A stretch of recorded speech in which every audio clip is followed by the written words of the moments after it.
Assalamualaikum dan salam sejahtera. Hari ini kita akan berkongsi tips penting untuk berjaya dalam temuruga latihan separa perubatan. Jika anda sedang mempersiapkan diri untuk temuruga ini, video ini adalah untuk anda. Sebelum kita mulakan, mari kita fahami terlebih dahulu apa itu latihan separa perubatan. Latihan separa perubatan merupakan peluang untuk bekerja dalam bidang kesihatan dengan kelayakan tertentu tanpa ada melalui latihan penuh seperti doktor ataupun jururawat. Pertama adalah membuat persediaan rapi. Sebelum menghadiri temuruga, pastikan anda memahami apa yang dimaksudkan dengan latihan separa perubatan dan peranan yang akan dimainkan oleh jawatan yang anda pohon. Kedua adalah menunjukkan pengetahuan kemahiran klinikal. Latihan separa perubatan memerlukan anda mempunyai pengetahuan asas tentang prosedur dan alat kesihatan. Sebelum temuruga, luangkan masa untuk memahami tugas harian yang akan dijalankan.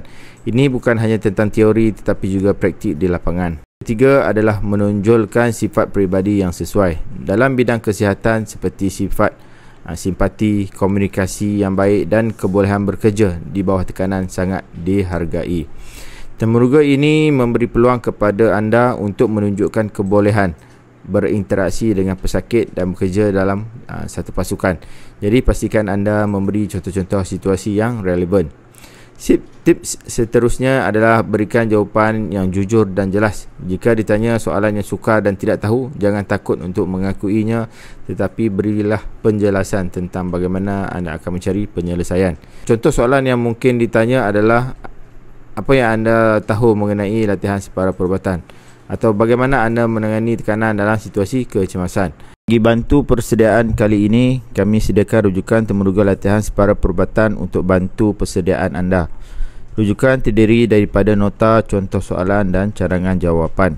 Di samping itu, kami sediakan grup study untuk anda berbincang mengenai persoalan temuruga dan berkenalan dengan rakan-rakan yang baru. Sila layari website kami di www.panduankerjayakerajaan.com untuk dapatkan rujukan ini.